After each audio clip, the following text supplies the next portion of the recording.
أشهد أن لا إله إلا الله وحده لا شريك له وأشهد أن محمدا عبده ورسوله أما بعد فأعوذ بالله من الشيطان الرجيم بسم الله الرحمن الرحيم الحمد لله رب العالمين الرحمن الرحيم مالك يوم الدين إياك نعبد وإياك نستعين اهدنا الصراط المستقيم صراط الذين أنعمت عليهم غير المغضوب عليهم ولا الضالين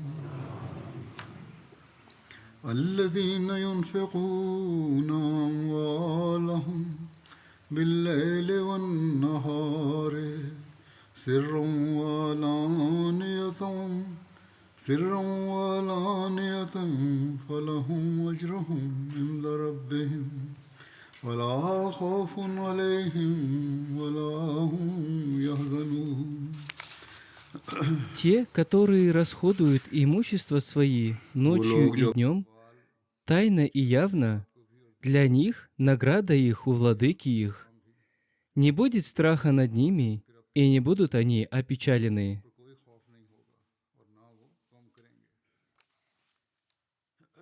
Далее Хузур, да пребудет с ним могучая помощь Всевышнего Аллаха, сказал: по благословению Всевышнего Аллаха, Ахмадийская мусульманская община в соответствии с вышеупомянутым аятом Священного Корана активно проявляет себя в финансовых пожертвованиях.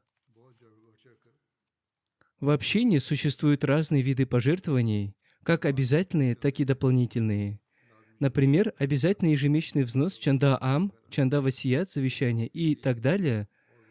Также есть такие фонды, как Тахрики Джадид и Вакфи Джадид.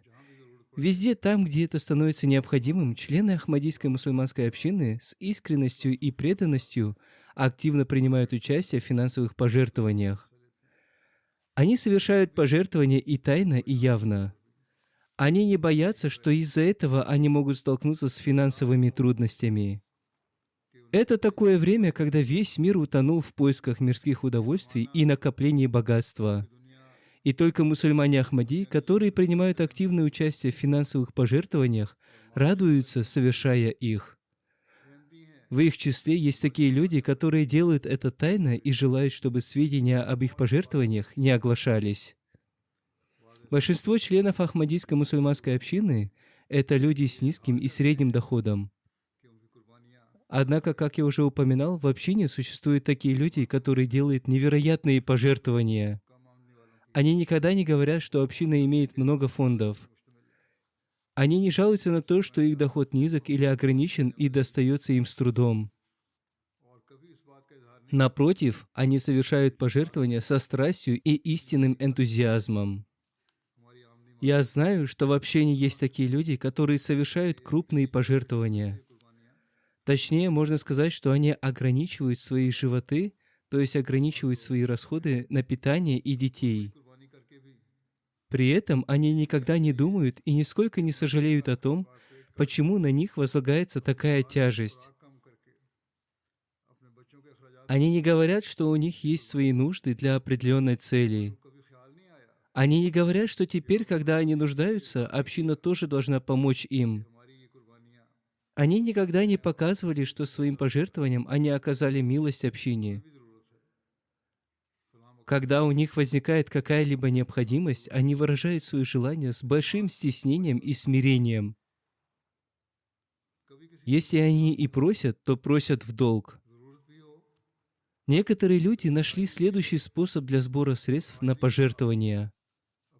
Они ставят специальный ящик или коробку для пожертвований, куда всякий раз кладут деньги, откуда бы они ни приходили. Таким образом, эти деньги собираются в конце года. Когда Хазрат обетованный реформатор, да будет доволен им Аллах, основал фонд Тахрики Джадид, он призывал к скромной и простой жизни. Он говорил: собирайте средства, живя простой жизнью, и делайте соответствующие затраты.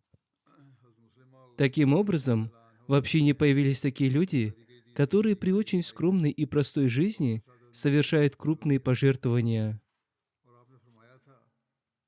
Если посмотреть на их внешний вид, то покажется, что они не в состоянии делать столь крупные пожертвования.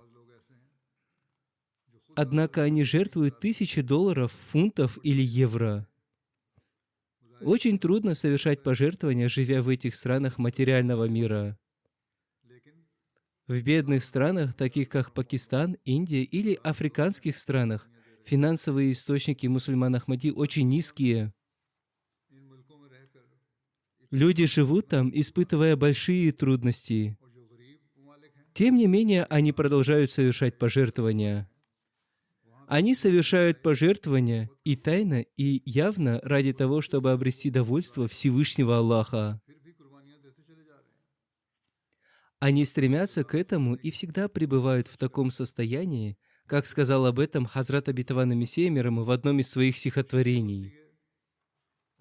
Они постоянно, день и ночь, пребывают в таком состоянии, когда наш любимый Всевышний Аллах доволен ими.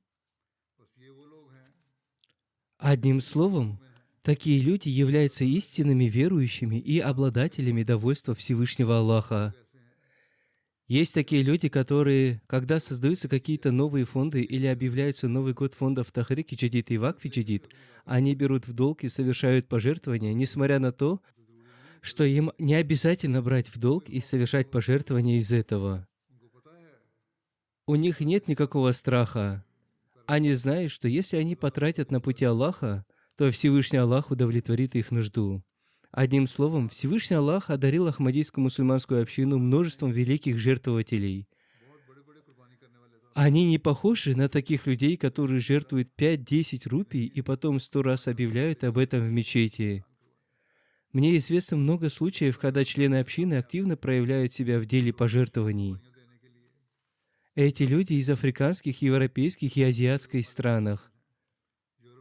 Бедные люди совершают пожертвования с большими трудностями. И хотя с материальной точки зрения их пожертвования выглядят очень скудными, но по своей значимости они очень весомы в глазах Всевышнего Аллаха. О таких людях в одном месте посланник Аллаха, мир ему и благословение Аллаха, сказал, что 1 дирхем превысил 1000 или 100 тысяч дирхемов. Такой дух жертвенности можно найти и в людях из бедных и далеких стран. Наряду с обретением довольства Всевышнего Аллаха, Всевышний Аллах посредством их финансовых пожертвований избавляет их от всех видов страха и удовлетворяет все их нужды.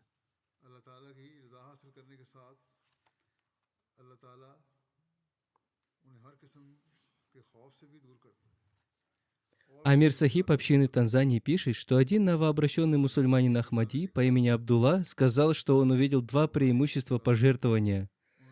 По его словам, во-первых, его удел стал увеличиваться с тех пор, как он стал совершать пожертвования.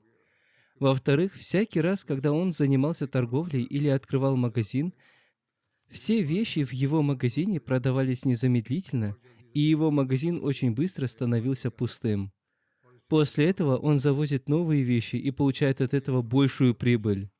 Согласно его словам, он понимает, что все это является результатом его пожертвований на пути Всевышнего Аллаха.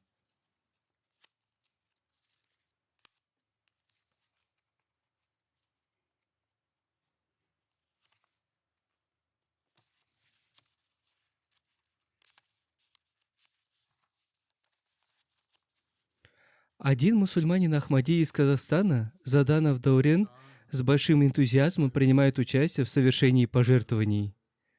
Он бывший военнослужащий, получающий пенсию. Каждый раз, когда он получает свою пенсию, он приходит в центр общины для совершения пожертвования. По его словам, Всевышний Аллах благословил его настолько, что он снова возобновил все ранее оставленные дела. Вот таким является состояние его веры. По его словам, он начал строительство коммерческого здания для торгового центра. Он вложил в это все свои сбережения. Его финансовые средства закончились, но работа не была окончена. У него была квартира. Он подумал продать ее и вложить средства в это дело и завершить эту работу. Но он не мог найти покупателя для своей квартиры.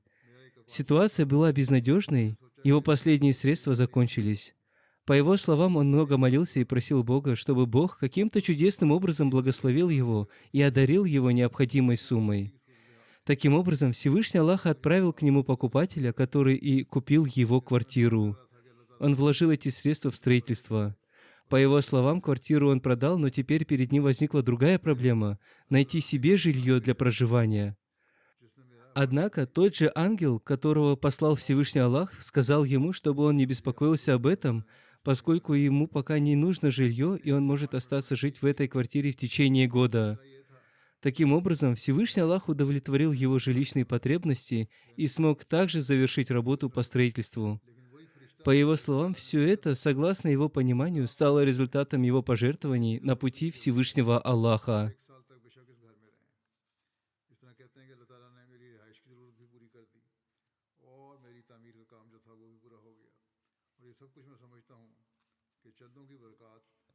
Еще один представитель общины Казахстана пишет об одной мусульманке Ахмади по имени Роза Майлыбаева. Она регулярно принимает участие в пожертвованиях в фонд Тахрики Джадид и Вакфи Джадид. Однажды она сделала пожертвования в оба этих фонда и попросила помолиться за свою дочь, чтобы Всевышний Аллах одарил ее хорошей работой. Она также написала и мне об этом. Эти люди имеют прочную связь с институтом Ахмадийского халифата. Я получаю много писем из России и стран СНГ. Согласно ее словам, когда она сделала пожертвование, на следующий же день ее дочь нашла хорошую работу. До этого она пыталась сделать это много раз, но все ее попытки были безуспешными. Теперь случилось так, что Всевышний Аллах благословил их таким образом и создал такие обстоятельства для укрепления ее веры, что работодатели сами позвонили ей и сказали, что они готовы предоставить ей необходимую работу. Это была очень хорошая работа. Согласно ее словам, это стало для нее чудом, и она была удивлена тем, как быстро Всевышний Аллах благословил ее своей милостью.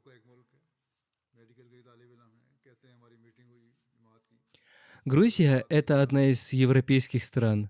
Один из наших студентов медицинского вуза написал, что в их общине состоялось собрание. На этом собрании президент общины упомянул одного из студентов, который принимал активное участие в деле пожертвования в фонд Тахрики Джадид. По словам этого студента, он почувствовал, что является рожденным мусульманином Ахмади, в то время как студент, о котором идет речь, принес обет верности всего лишь 4 года назад, но при этом он настолько далеко продвинулся в деле финансового пожертвования. Согласно его словам, ему стало стыдно, и он намеревался увеличить сумму, которую он обещал пожертвовать. Президент общины на этом собрании упомянул о пожертвовании Хазрата Абу Бакра, да будет доволен им Аллах, когда он принес все, что у него было в качестве пожертвования. Услышав об этом примере, студент воодушевился еще больше. Он подумал, что ему нужно увеличить сумму своего пожертвования как можно больше, независимо от того, может ли он выполнить это или нет. Согласно его словам, он пообещал так много, что теперь беспокоился о том, как сделать это пожертвование. Таким образом, он стал подрабатывать на такси. Его план состоял в том, что теперь наряду с учебой ему придется работать таксистом и выполнить свое обещание. После этого он стал получать удовольствие от этой работы с мыслями о том, что он делает эту работу только ради того, чтобы заслужить довольство Всевышнего Аллаха и совершить пожертвование ради Него. По его словам, он не делал этого только ради того, чтобы набить свой живот. Иногда у него не оставалось средств даже на бензин. Поэтому он занимал деньги у отца и продолжал работать. Затем он возвращал свой долг отцу и совершал пожертвования. Таким образом, он постепенно выполнял свое обещание, и в итоге ему удалось выполнить свое обещание, на выполнение которого у него не было никакой надежды.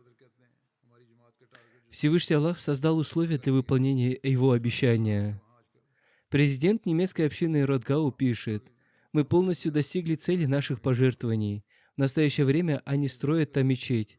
Далее он пишет, что глава молодежной организации этой общины сказал им, что они должны собрать ради этого как можно больше средств, поскольку члены их общины обладают потенциалом совершать намного больше пожертвований. Он также добавил, что они должны совершать больше пожертвований в фонд Тахрик Джадид.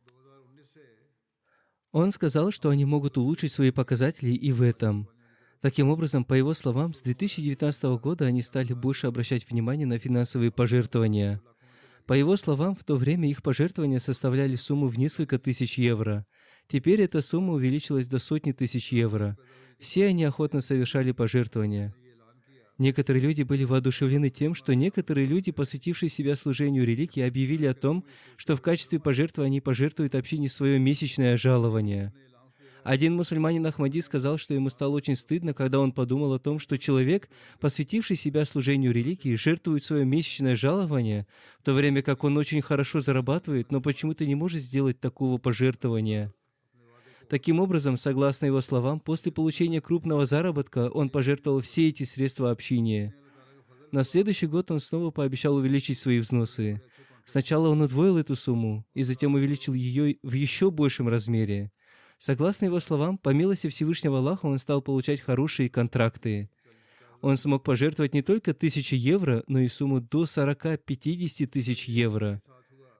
Это привело к тому, что в нем пробудилось страстное желание совершать благие дела и пожертвования на пути Всевышнего Аллаха. Он значительно сократил свои личные расходы, одевался в простую одежду и стал жить очень скромной жизнью. Он стал активно принимать участие в финансовых пожертвованиях. Секретарь по финансам сказал, что они были удивлены тем, что по его внешнему виду он не оказался человеком, который много жертвует. В связи с этим мне вспомнился один давний случай. В Карачи живет один из наших пожилых друзей по имени шейх Маджид Сахиб. Он очень много жертвует. Он оставлял необходимые средства на свои домашние расходы, а все остальное активно жертвовал во все фонды общины. Во времена Хазрата IV халифа обетованного Мессии, да пребудет с ним милость Всевышнего Аллаха, он сделал много пожертвований ради издания Священного Корана и в другие фонды общины.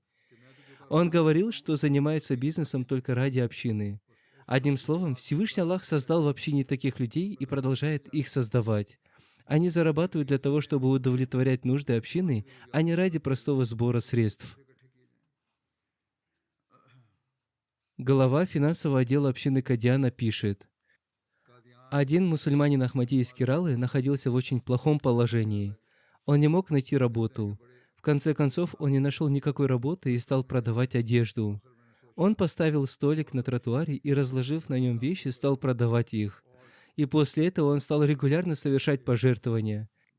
Он каждый день делал расчет и совершал пожертвования. По милости Всевышнего Аллаха, его работа была благословена удивительным образом. Теперь, по его словам, он жертвует крупные суммы. Его бизнес за 2-3 года значительно расширился. Сейчас бизнес людей страдает из-за нынешних обстоятельств, но его бизнес не пострадал, и Всевышний Аллах продолжает благословлять все его дела. В этом и состоит благословение пожертвования. Некоторые люди говорят, что такой-то человек работает, и Всевышний Аллах благословляет его работу, в то время как мы тоже работаем, но в нашей работе отсутствует благословение Всевышнего Аллаха. Если есть добрые намерения, то Всевышний Аллах продолжит приносить пользу. Одним словом, мусульмане Ахмади имеют преимущество в том, что Всевышний Аллах принимает их пожертвования и молитвы, и затем проявляется Его благословение. Таковыми являются его пожертвования. По его словам, он регулярно совершает пожертвования, благодаря которым его бизнес получает благословение.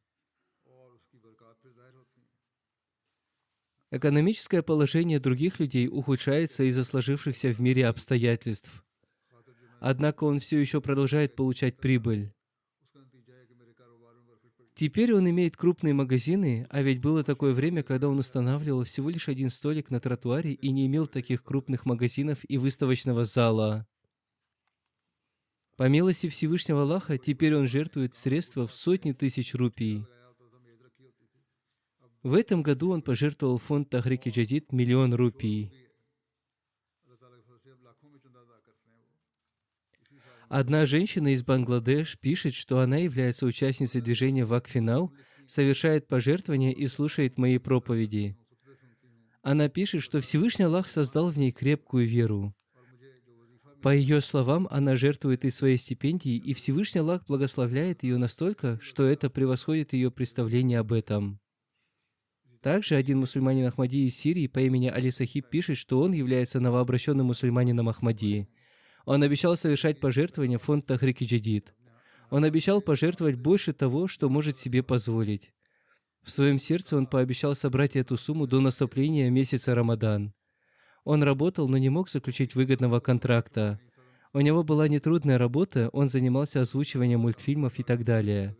По его словам, он очень беспокоился о том, как он может выполнить свое обещание. Одним словом, с такими мыслями он подошел к своему менеджеру и поприветствовал его. В это время менеджер разговаривал с кем-то по телефону. Он жестами дал мне понять, что поговорит со мной чуть позже. После этого, по его словам, он пошел в столовую. Там к нему подошел начальник финансового отдела и попросил его пройти с ним.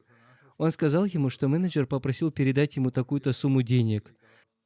К тому моменту еще не был готов список для получения зарплаты. Однако менеджер лично посчитал объем сделанной им работы и передал ему эту сумму. И этой суммы было достаточно, чтобы пожертвовать ее в фонд Тахрики Джадид. Менеджер также посоветовал ему, чтобы он пока никому не говорил о том, что получает такие деньги. Вот так Всевышний Аллах помогает своей милостью. Одна студентка из Калгари, Канада, написала о силе своей веры следующее. Ей всегда говорили, что во время учебы сложно найти работу. Но она много молилась и вписала себя одной из первых в число жертвующих в фонд Тахрики Джадид. Она обещала пожертвовать 1000 и более долларов. Согласно ее словам, благодаря благословению пожертвований, Всевышний Аллах благословил ее такой милостью, что она нашла работу за 3 дня. При этом она не пропустила ни одного семестра и заработала все эти средства. Все люди были очень удивлены этим. О некоторых бедных странах Африки. Старший миссионер общины Гвинеи-Конакри пишет, что президент одной из местных общин по имени Абдулла Камара написал о том, что после принятия Ахмадията он стал регулярно совершать пожертвования. В этом году их общине не хватило 40 000 франков до той суммы, которую они обещали пожертвовать. Местный миссионер, возвращаясь после сбора средств, сделал пометки о том, что в этой общине не хватает столько-то средств для покрытия обещанной ими суммы пожертвований. По его словам, ему стало так стыдно, что он пошел к себе домой и, взяв сумму, которую он оставил себе на пропитание, пожертвовал ее. На следующий день Всевышний Аллах удивительным образом вернул ему эту сумму. Ему позвонил один человек, который сказал ему, что он в одно время работал у него, но он не заплатил ему зарплату и скрылся. Он очень пожалел об этом и попросил его рассказать ему, чего он желает. По его словам, он сказал ему, что в то время он не заплатил ему зарплату, и теперь по прошествии стольких лет ему нужно приобрести мотоцикл. Он также сказал ему, что теперь он строит дом, и ему нужны средства для этого. Этот человек сразу же заплатил ему и сказал, что это его зарплата. И он сказал ему, что знает о том, что эта сумма намного больше его зарплаты. Так Всевышний Аллах приумножил его доход. По его словам, он считает, что все это является результатом его пожертвований. Старший миссионер общины Центральной Африканской Республики пишет, что один мусульманин Ахмади по имени Иса Сахиб рассказал ему о том, что в его жизни было много проблем. Условия жизни в его доме также были плохими. Он думал попросить в долг у общины. Однажды он услышал о фонде Тахрики Джадид и пожертвований на пути Всевышнего Аллаха. Он услышал, что тому, кто пожертвует хотя бы копейку на пути Аллаха, Всевышний Аллах вернет ему это в 10-кратном размере. По его словам, он тоже подумал попробовать этот способ. С того самого дня он стал совершать пожертвования. Всевышний Аллах сделал так, что один бизнесмен из Турции, занимающийся изготовлением бриллиантов, взял его на работу в свою компанию, и его положение стало ухудшаться с каждым днем. По его словам, по милости Всевышнего Аллаха, он построил свой дом и купил новый мотоцикл в качестве транспортного средства. По его словам, раньше у него не было даже времени, чтобы починить мотоцикл. Здесь речь идет не только о бедных странах. Это также касается тех, кто обладает крепкой верой. Люди с крепкой верой повсюду видят проявление Божьей милости. Те, кто совершают пожертвования с благими намерениями только ради Всевышнего Аллаха, видят эти проявления Божьей милости. Всевышний Аллах, показав им эти проявления своей милости, создает для них средства, которые укрепляют их веру, где бы они ни жили, в богатых или бедных странах. Всевышний Аллах всегда укрепляет их веру. Финансовый секретарь одной из общин США пишет, что один молодой человек из общины Далласа учится в колледже. Он берет деньги на обед у своих родителей. Однако, по его словам, этот молодой человек подумал, что Всевышний Аллах оказал ему великую милость тем, что он ежедневно питается вне дома. Он подумал, что эти средства должны быть использованы для какой-то другой цели. Постепенно, путем размышления, он решил стать участником фонда Тахрик Джадид. Одним словом, он пожертвовал эти средства в фонд Тахрик Джадид, а сам питался только кашами и тому подобное.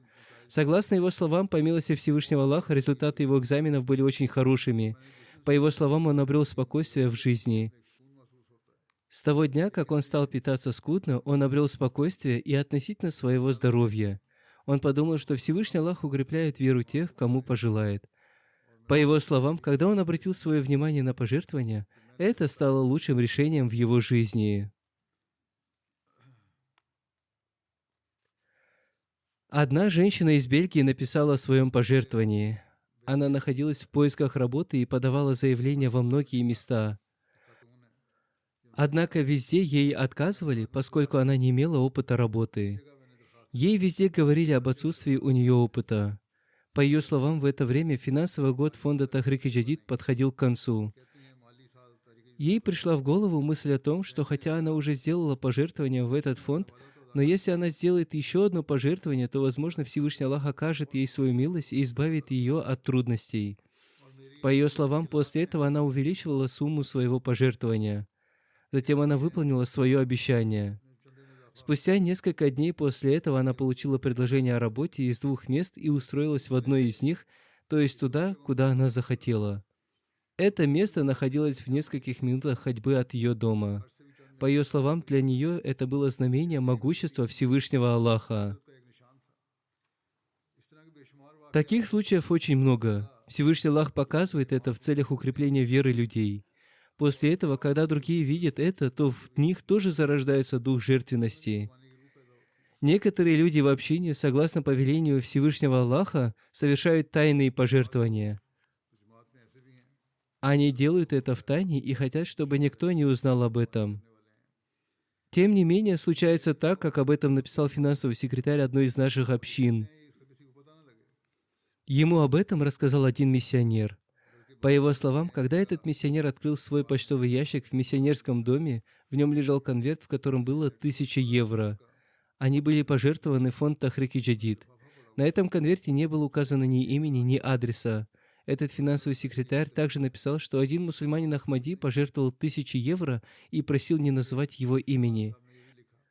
Он сказал, что ему будет достаточно того, что об этом знает финансовый секретарь. Он просил нигде не объявлять о его пожертвовании. Всевышний Аллах одарил общину такими людьми, которые совершают пожертвования и продолжают расти на этом поприще. Некоторые люди в Германии пожертвовали сумму в 50 000 евро и никогда не объявляли об этом. Они всегда стараются скрыть свои имена. Такие люди есть и в Африке, и в Европе, и в США. Это благословение Всевышнего Аллаха, как я уже упоминал выше, в то время, когда люди повсюду следуют за своими личными желаниями. Всевышний Аллах одарил общину такими жертвователями, которые желают жертвовать больше, чем другие. Когда Хазрат Обетованный Реформатор, да будет доволен им Аллах, основал фонд Тахрик Джадид, он призывал членов общины к простой и скромной жизни. Как я уже говорил, сегодня, когда практически весь мир склонился к сияющему материальному миру и пожелал известности и популярности среди людей, существует множество таких примеров, когда люди, живя простой и скромной жизнью, молча совершают пожертвования. Сегодня я представил вашему вниманию некоторые примеры этого.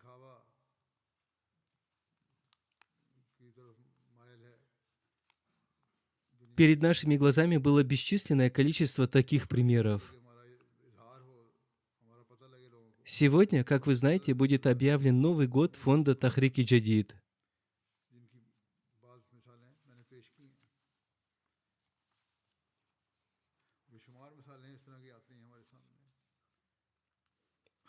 Поскольку об этом объявляется в первую неделю ноября, первое число выпало на пятницу, и поэтому сегодня я объявляю об этом во вторую пятницу ноября.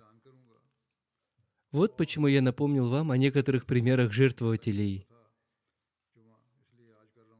Великая милость Всевышнего Аллаха заключается в том, что сегодня в мире единой общиной является только Ахмадийская мусульманская община, члены которой жертвуют своим имуществом день и ночь.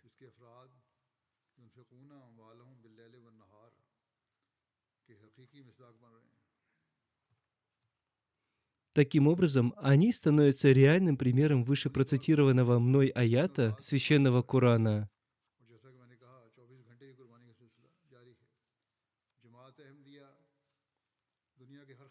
Они практически днем и ночью совершают пожертвования, и, как я уже говорил, этот процесс пожертвования продолжается круглосуточно.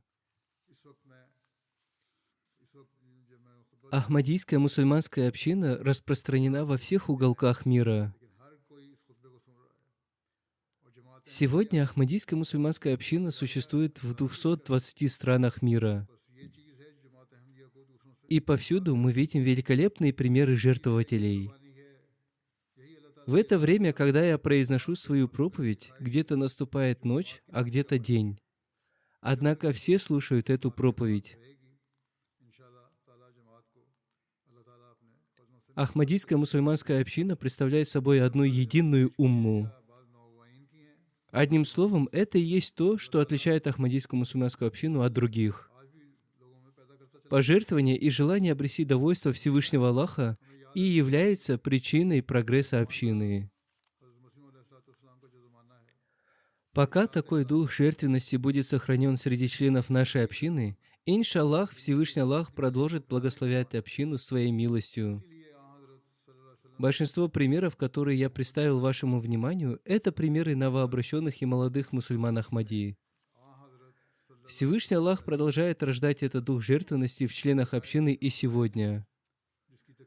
Всегда следует помнить о том, что эта эпоха является эпохой Хазрата Обетованного Мессии, мир ему. Это эпоха распространения наставления, и это эпоха его завершения. Это эпоха распространения учения ислама по всему миру. Именно поэтому посланник Аллаха, мир ему и благословение Аллаха, предупредил нас о пришествии Мессии Мухаммада, мир ему и благословение Аллаха. Одним словом, в настоящую эпоху Всевышний Аллах создал такую общину под руководством Хазрата Обетованного Мессии, мир ему, для того, чтобы завершить распространение наставления, которое было дано нам посланником Аллаха, мир ему и благословение Аллаха. Одним словом, если мы продолжим наши действия только ради обретения довольства Всевышнего Аллаха, то Всевышний Аллах продолжит удовлетворять наши нужды. Мы проживем нашу жизнь без всякого страха и печали.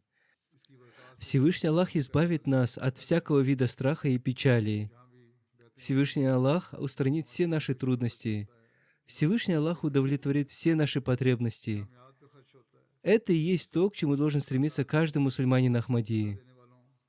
Мы должны стремиться к довольству Всевышнего Аллаха, подобно тем примерам, которые я привел выше. Все эти жертвователи получают выгоду от благословенной деятельности по распространению ислама.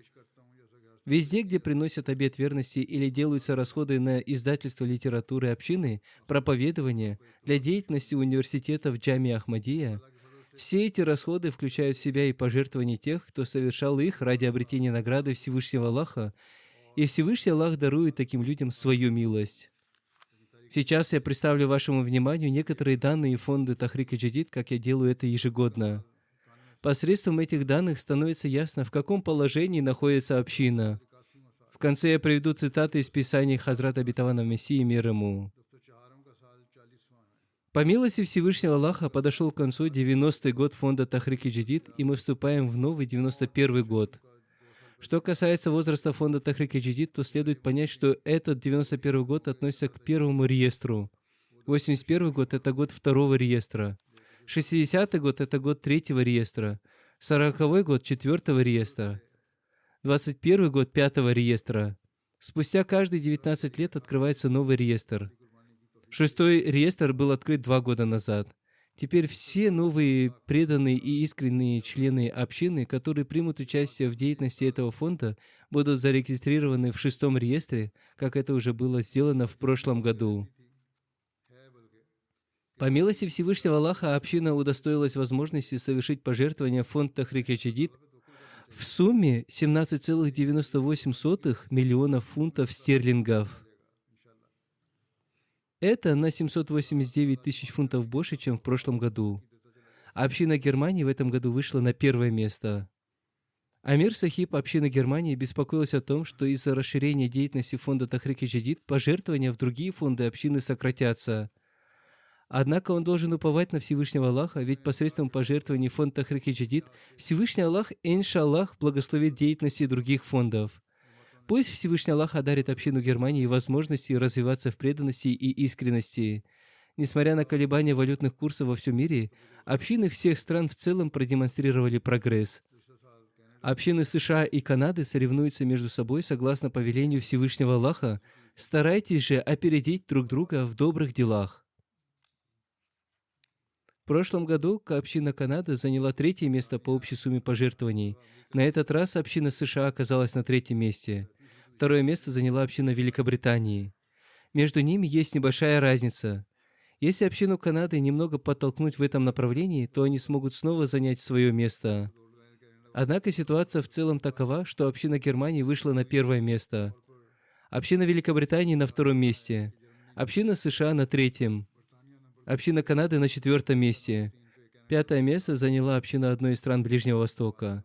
Община Индии заняла 6-е место. Община Австралии заняла 7-е место. Община Индонезии на 8-м. 9-е место заняла еще одна община в одной из стран Ближнего Востока. На 10-м месте община Ганы. Что касается местной валюты, то по милости Всевышнего Аллаха наблюдается значительный рост в пожертвованиях, которые члены общины делали в индивидуальном порядке. Если посмотреть на сумму пожертвований, приходящейся на одного человека, то община США выходит на 1-е место, община Швейцарии на 2-м, община Великобритании на 3-м, община Канады на 4-м, община Австралии на 5-м. Есть и другие общины, достойные упоминания. В их числе и община Бангладеш, община Нигерии, община Голландии, община Австралии, община Франции, Швейцарии, Ирландии и общины Ближнего Востока. Несмотря на нынешнюю политическую ситуацию в Бангладеше и положение общины, вера мусульман Ахмади продолжает расти. В настоящее время там очень плохая обстановка. Некоторых мусульман Ахмади без причины сажают в тюрьмы. Их обвиняют в том, что они поддерживали предыдущий режим, однако такого не могло быть. Противники сожгли дома мусульман Ахмади. В этом году дома некоторых мусульман Ахмади сжигали дважды. Их также избивали. Пусть Всевышний Аллах улучшит их положение, и пусть они продолжают развиваться в вере, искренности и преданности. Продолжайте молиться за общину Бангладеш.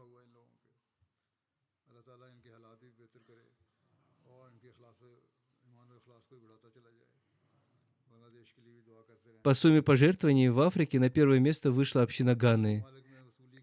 Затем следует община Маврикии, община Буркина-Фасо, Нигерии, Танзании, Бенина, Гамбии, Либерии, Сьерра-Леона и община Уганды.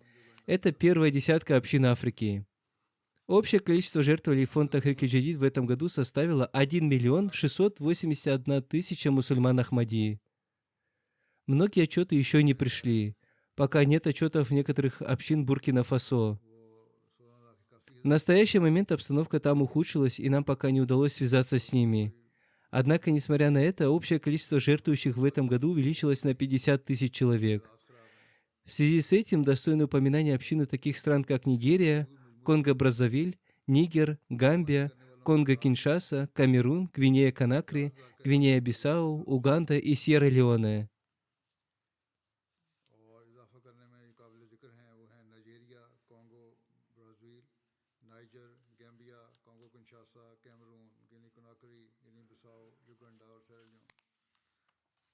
Общины Германии, которые вошли в 1-ю десятку, это Ротгау-Рёдермарк, Оснабрюк, Пиннеберг, Нида, Колон, Махдиабад, Флерсхайм, Нойс, Виндгартен. Среди иммигрантов на 1-е место вышла община Гамбурга, затем следуют общины Франкфурта, Дитценбаха, Гроссгрэу, Висбадена, Морфилдена, Вальдорфа, Ричатта, Визельхайма, Дармштадта. Из 5 первых регионов Великобритании первое место заняла община Исламабада, Тилфорд. Затем следуют общины Байтуль-Футух, мечети Фазл, община Мидлендс и община Байтуль-Ихсан. Из 10 крупных общин первое место заняла община Бустер-Парка, затем следуют общины Исламабада, Южного Чима, Уолсола, Диллингема, Северного Брэдфорда, Уэлса, Южного Олдершота.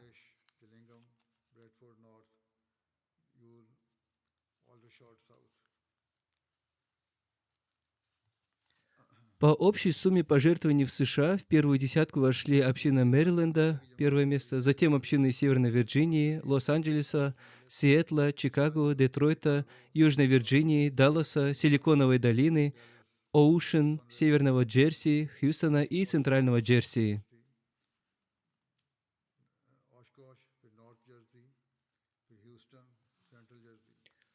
По общей сумме пожертвований в Канаде среди иммигрантов первое место заняла община Вона, затем следует общины Калгари, Пис-Виллидж, Западного Брамптона, Ванкувера, Западного Торонто, Восточного Брамптона и Торонто.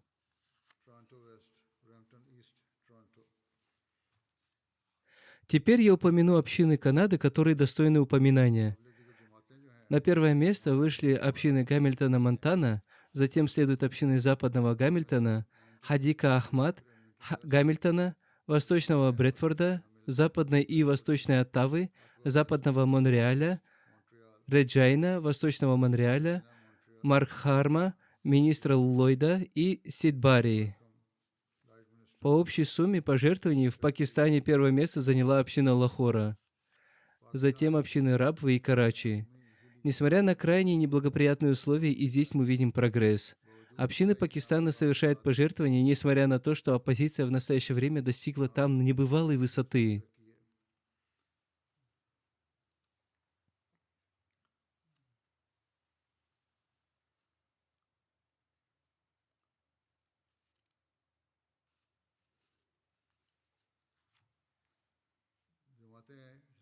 Бизнес и работа людей там страдают. Однако сила их веры умножает их в пожертвовании. Многие люди, которые имели хороший заработок, перебрались за границу.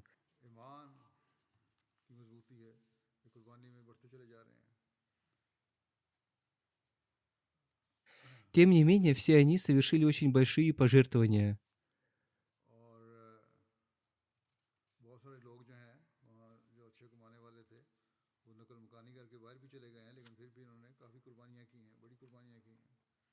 Пусть Всевышний Аллах убережет общину от всякого вида зла противников. Пусть Всевышний Аллах возьмет их под свою защиту. Среди округов в Пакистане первое место заняла община округа Файсалабад, затем по порядку общины округа Гуджрат, Гуджраваля, Саргода, Омаркот, Хайдарабад, Сиалкот, Хафизабад, Котли-Азад, Кашмир, Хушаб. Среди городских общин, которые сделали самые большие пожертвования, первое место заняла община Даруль-Зикр, Лахор. Далее Алама Икбал Таун, Лахор, Байтуль-Фазл, Фисалабад, Азизабад, Карачи, Мугалпура, Лахор, город Гурджаваля, Квета, Лодран, Рахим-Ярхан, Каримнагар, Фисалабад. Первые маленькие общины Хохар-Гарби, Год-Шарифабад, Чонда, Сангар, Кариан, Бадин, Пиндибаго, Даруль-Фазль-Кунри, Хайрпур, Чаквал. Первые 10 крупных областей Индии первое место заняла община Кералы, затем по порядку следуют общины Тамиль-Наду, Телангана, Ариша, Карнатака, Джамму и Кашмир, Пенджаб, Бенгалия, Махараджа и Дели. Первая десятка общин Индии первое место заняла община Хайдарабада, затем следуют общины Кадьяна, Каликута, Кумритур, Менгери, Мелапалам, Бангалор, Калькутта, Керинг, Керолая. Среди общин Австралии в первую десятку вошли общины Лангваринга, Мельбурн, Марсдена, Бервик Мельбурна, Перта, Пенрита, Западной Аделаиды, Мельбурн Клайда, Восточного Мельбурна, Камильтауна и Канберра.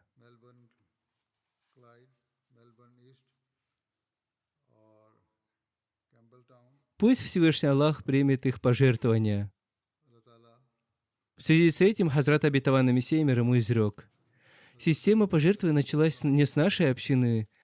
Во времена других пророков в случае финансовых нужд тоже организовывался сбор средств. Было время, когда как только объявлялось о потребности в средствах, люди сразу же, не задумываясь, отдавали все свое имущество в распоряжение пророков. Посланник Аллаха, мир ему и благословение Аллаха, сказал, что каждый человек по возможности должен что-либо жертвовать. Тем самым он хотел увидеть, кто и какие пожертвования сделает. Хазрат Абу Бакр, да будет доволен им Аллах, принес все свое имущество и положил перед посланником Аллаха, мир ему и благословение Аллаха. Хазрат Умар, да будет доволен им Аллах, принес половину своего имущества.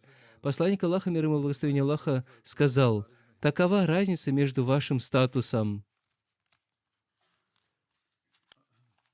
Далее Хазрат Обетованный Мессия мир ему изрек: «Этому и были научены сподвижники посланника Аллаха, мир ему и благословение Аллаха.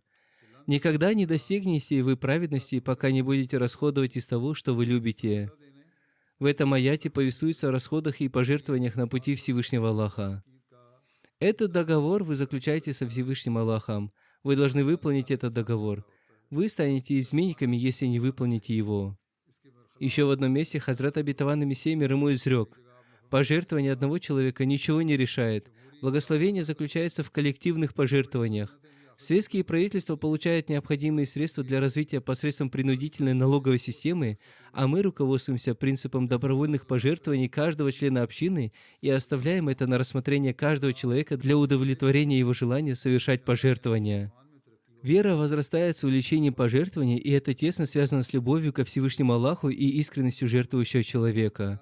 Еще в одном месте, сообщая благую весть своей общине, Хазрат Обетованный Мессия мир ему изрек: «Для вас есть благая весть о том, что поле обретения Божьей милости свободно. Каждый народ испытывает любовь к этому миру, а на то, что радует Бога, мир не обращает внимания». Людям, стремящимся войти в эту дверь, предоставляется возможность проявлять свои таланты и получить от Бога особые награды. Не думайте, что Всевышний Бог оставит без внимания ваши усилия. Вы являетесь семенем, которое посажено в землю десницей Всевышнего Бога.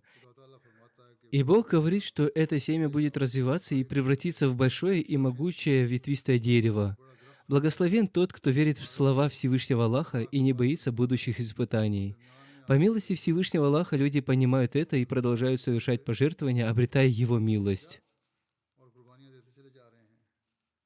Пусть Всевышний Аллах одарит нас возможностью развиваться в своей жертвенности, согласно желанию Хазрата Обетованного Мессии мир ему. Пусть мы станем из тех, кто совершает пожертвования и улучшает свое духовное состояние и укрепляет свою связь со Всевышним Аллахом, и не только в сфере финансовых пожертвований, но и в каждой сфере жизни мы должны показать практический пример истинного мусульманина. Если будет так, то, иншаллах, мы обязательно увидим небывалый прогресс развития общины. И тем раньше мы обретем больший успех, иншаллах. По милости Всевышнего Аллаха мы продолжаем видеть благословение Всевышнего Аллаха и видим, как враг терпит неудачу и поражение. Пусть Всевышний Аллах покажет нам тот день, когда мы увидим все это своими собственными глазами. Пусть Всевышний Аллах дарует награду всем, кто совершал пожертвования. Пусть Всевышний Аллах благословит их потомство и имущество, чтобы в будущем они продолжили свою жизнь самым наилучшим образом. Пусть они станут прохладой глаз для своих потомков. Пусть они приблизятся ко Всевышнему Аллаху. Пусть Всевышний Аллах сделает так. После пятничной молитвы я совершу 2 погребальные молитвы. Тело одного покойного находится здесь. Первая покойная — Амина Чакмак Сахи Сахиба. Она была супругой ныне покойного Мубарак Сахи Сахиба. Она была турчанкой по национальности. Она умерла несколько дней назад в возрасте 75 лет. Инна лиляхи ва инна иляйхи раджиун. По милости Всевышнего Аллаха она была мусией. Она была родом из Стамбула. Покойная приняла Ахмадият посредством Джалал Шам Сахиба, который в то время учился там. Покойная полностью уверовала в истинность Хазрата Обетованного Мессии мир ему. По этой причине она и приняла Ахмадият. Она была очень добродетельной женщиной. В своей автобиографии она написала, что была первой женщиной в Стамбуле, которая приняла Ахмадият. Покойная начала свою переписку с Хазратом 4-м халифом Обетованного Мессии, да пребудет с ним милость Всевышнего Аллаха. С того времени она продолжала расти в вере и преданности. Когда начались трансляции спутникового канала телевидения МТА, покойная, воспользовавшись этой возможностью, сообщила своей матери весть о принятии ею Ахмадията. Она пригласила и свою мать принять Ахмадият. Ее мать тоже приняла Ахмадият.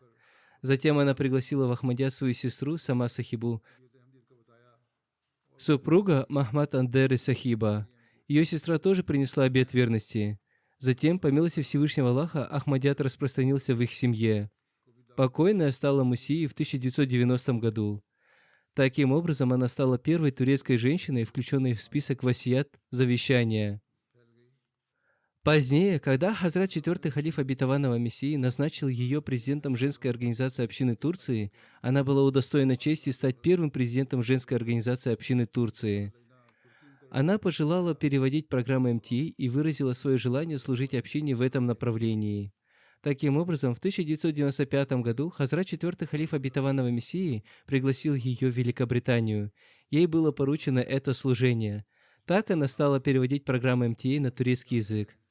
В 1996 году она посвятила свою жизнь служению религии. Таким образом, она стала первой женщиной из Турции, посвятившей свою жизнь служению исламу и Ахмадияту. Была найдена одна из ее записей, в которой она записала о том, что она поклялась служить исламу и Ахмадияту до самого последнего своего вздоха. По милости Всевышнего Аллаха она выполнила свою клятву самым наилучшим образом. Она служила общине до дня своей смерти. Хазрат IV халиф обетованного Мессии заключил ее брак с Мубарак Сахи Сахибом, своим личным телохранителем, после смерти его первой жены. Она создала очень хорошие отношения с ним. Она также заботилась о его детях. Она также перевела священный Коран на турецкий язык. Помимо этого, она переводила другие книги и проповеди халифов общины. Ее зять Махмад Андер Сахиб, вспоминая о ее добрых деяниях, написал: «Она была очень щедрой женщиной. Ее знания, добрый характер и духовность достойны особого упоминания. Она была в первых рядах в своем служении Ахмадияту. Сколько бы ни было у нее денег, она тратила их на пути развития Ахмадията. Во время своего пребывания в Стамбуле она предоставляла свой дом для проведения мероприятий общины. После смерти ее матери этот дом использовался в качестве мечети. Она пожертвовала свой дом общине. Она регулярно совершала молитву Тахаджуд и читала священный Коран до молитвы Фаджр. Несмотря на плохое здоровье, она до самого конца продолжала служить согласно своему посвящению вакфу. Она всегда говорила, что они приняли имама Махди по прошествии долгого времени, и поэтому они не должны зря тратить свое время. Она говорила им, что нужно усердно служить. У нее были преданные отношения с институтом Ахмадийского халифата. Она говорила, что не следует беспокоить халифа времени своими личными проблемами и нужно стараться решать их самому. Пусть Всевышний Аллах отнесется к ней с милосердием и прощением. Пусть Всевышний Аллах возвысит ее степенями в раю. Второй покойный Махмуд Ахмад Ая Сахиб из Норвегии. Он был старшим братом Халида Масуд Сахиба Назир Ишаат. Он умер несколько дней назад. Инна лиляхи ва инна иляйхи раджиун. Покойный был муси. Он оставил жену и сына. Покойный получил возможность служить общине. Покойный в течение длительного времени служил на посту секретаря по внешним связям общины Норвегии. В разное время он также занимал пост заместителя амира общины Норвегии.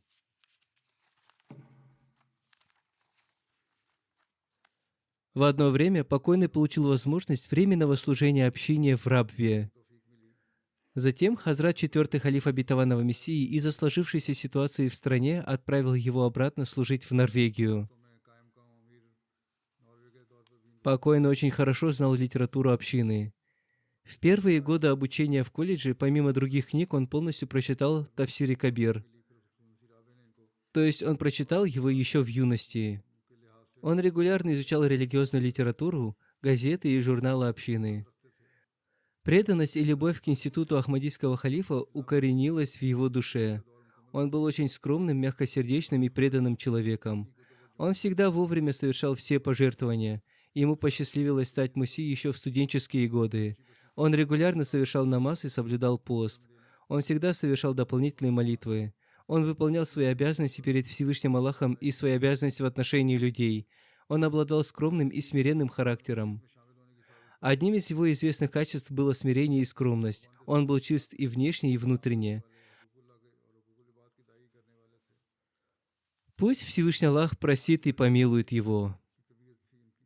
Его погребальная молитва будет совершена вместе с погребальной молитвой, присутствующей здесь покойной.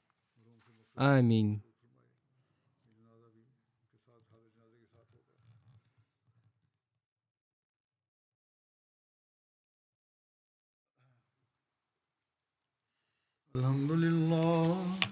الحمد لله نحمده ونستعينه ونستغفره ونؤمن به ونتوكل عليه ونعوذ بالله من شرور أنفسنا ومن سيئات أعمالنا من يهده الله فلا مضل له ومن يضلل فلا هادي له ونشهد أن لا إله إلا الله ونشهد أن محمدا عبده ورسوله عباد الله رحمكم الله إن الله يأمر بالعدل والإحسان وإيتاء ذي القربى وينهى عن الفحشاء والمنكر والبغي يعظكم لعلكم تذكرون اذكروا الله يذكركم وادعوه يستجب لكم ولذكر الله أكبر